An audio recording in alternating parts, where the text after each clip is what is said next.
Alors bonjour à tous, c'est Puich. Aujourd'hui, on se retrouve avec un film cultissime, hein, Rambo. Donc un film de 1982 avec évidemment Sylvester Stallone, réalisé par Ted Kotcheff. Alors c'est un réalisateur, il n'a pas fait grand-chose finalement, enfin selon moi, hein, j'ai pas vu spécialement ses films. Mais en tout cas, ce mec-là, il a fait Rambo. Après, c'est un film qui est bien réalisé, hein. Franchement, il est assez efficace dans ses scènes d'action. Globalement, la réalisation est pas mal. Mais Rambo, c'est un classique. Alors là, je vous en parle parce qu'il est sorti dans un coffret trilogie là, en remasterisé en 4K. Et je peux vous dire que j'ai regardé les trois films évidemment, hein. Je me suis refait la trilogie encore une fois, j'ai envie de dire. Et l'image est magnifique. Alors avis aux amateurs, hein, franchement, vous pouvez l'acheter les yeux fermés. Le 4K est superbe, les images sont nettes, il y a un grain comme ça sur la pellicule qui est magnifique. Franchement, foncez dessus si vous êtes amateur de ce genre de choses comme moi. De toute façon, le coffret, je crois, il coûte 40 balles. Pour ces trois films-là, si vous les aimez, les trois sont magnifiques, ont été magnifiquement remasterisés. Franchement, même si c'est vrai que Rambo, il y a eu souvent des coffrets remasterisés compagnie, je les ai tous, putain, je les ai tous achetés en DVD, Blu-ray, enfin bon, bref. Mais ça vaut vraiment le coup. Si vous aimez, franchement, ou si vous n'avez pas du tout les films et que vous avez de quoi les regarder, bah franchement, c'est ce coffret qu'il faut avoir. Alors, Rambo, finalement, ça parle de quoi? Ben, le film nous parle de John Rambo, donc un ancien béret vert, un héros quoi de la guerre du Vietnam, hein. Il a été retenu prisonnier dans des camps Viet Cong, il s'est évadé. Enfin, on- il a fait mille et une missions. C'est le gars, c'est un ouf. Le gars, c'est un ouf. Donc, il veut aller voir un de ses derniers collègues qui a survécu à la guerre, qui faisait partie de son bataillon. Donc, il traverse, il est dans les Rocheuses américaines. On ne sait pas exactement où il est, mais il est au fin fond de la montagne là. Et donc il va voir la famille de son pote et en fait il apprend qu'il est décédé entre-temps. Il a chopé un cancer, il est mort à cause de l'agent orange, hein, ils en parlaient déjà à l'époque. Il se retrouve tout seul comme ça, il traverse cette petite ville et là, il va tomber sur le shérif de la ville, un gros, un gros con, hein. Donc le shérif Will Teasel, donc joué par Brian Deney. Alors il est bon Brian, hein, parce que vraiment il nous fait un gros con. En fait il va le prendre en grippe direct, rien que par le fait qu'il est habillé un peu en militaire comme ça. En gros il va lui dire de se casser, de tracer sa route, ils veulent pas de gens comme lui ici. Il va l'amener à la sortie de la ville. Et là, ça va pas plaire à Rambo, qui à la base ne cherche absolument pas les histoires. C'est ça qui est pas mal dans le film. Il cherche absolument pas les histoires. Et quand le flic va partir, Rambo va faire demi-tour, va revenir vers la ville. Là, le flic va l'arrêter pour refus d'obtempérer, enfin bref, des motifs bidons. Il va l'amener au commissariat, ils vont un peu le maltraiter, hein, même carrément, hein, ils vont le frapper, ils vont... Et en fait, là, Rambo, il va péter un câble, il va tabasser les flics, il va s'enfuir, donc il va être poursuivi par le shérif et toute son équipe de cons.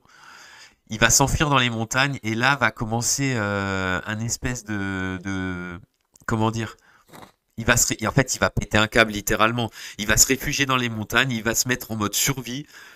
Et ben les gars du shérif, il va tous il va tous les savater les uns après les autres. Il y aura carrément des morts. Après, les mecs sont des purs psychopathes. Je veux dire, il y en a un, il prend l'hélicoptère, il veut absolument buter Rambo, il lui tire dessus à coups de fusil, alors que le gars, bon, ok, il est en fuite, mais c'est abusé, quoi. Disons que on voit clairement qu'ils en font 10 fois trop, ils le détestent, et lui, il se laisse pas faire en plus, le mec, c'est un ouf. Donc il va y avoir des morts, ça va prendre des proportions vraiment hallucinantes, hein, parce qu'il y aura carrément la garde nationale qui va débarquer pour l'arrêter.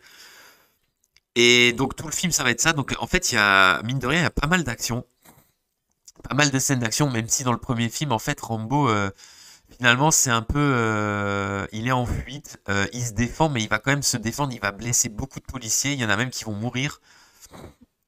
Il va complètement péter un câble. Vers la fin du film, vers le milieu du film, il y a évidemment le colonel Troutman qui va faire son apparition. Donc l'ancien supérieur de Rambo, celui qui l'a entraîné, celui qui, on sent quand même déjà qu'il s'est servi de lui, hein, pour faire toutes ces basses besognes au Vietnam. Donc il va venir en tant que conseiller et pour essayer de le calmer.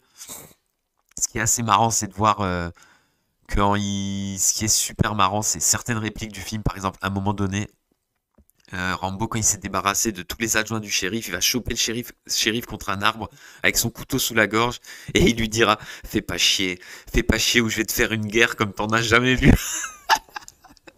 Ah putain, ce genre de réplique, mais c'est trop énorme. Mais l'autre, le gros con, il va vraiment persister, hein, jusqu'à la fin du film, qui se passera carrément en ville.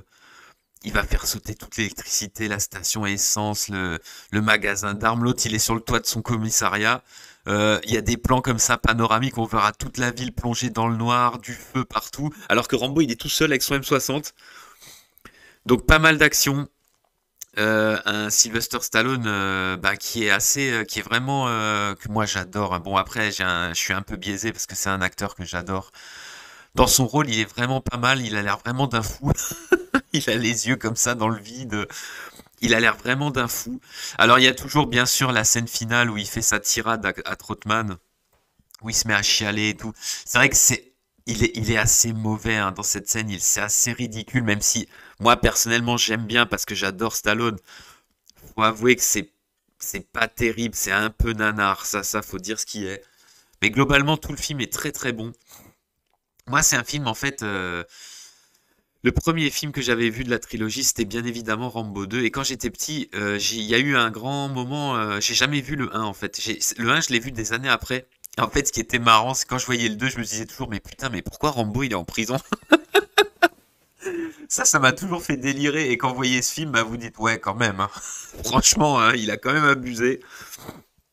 Un bon pétage de câble en règle qui préfigure un peu les massacres de masse qu'il y a tous les 2 jours aux États-Unis. Mais bon, franchement, un film très efficace, un excellent film, le début d'une immense, le début d'un immense personnage du cinéma d'action américain, hein, qu'on aime ou qu'on n'aime pas, hein.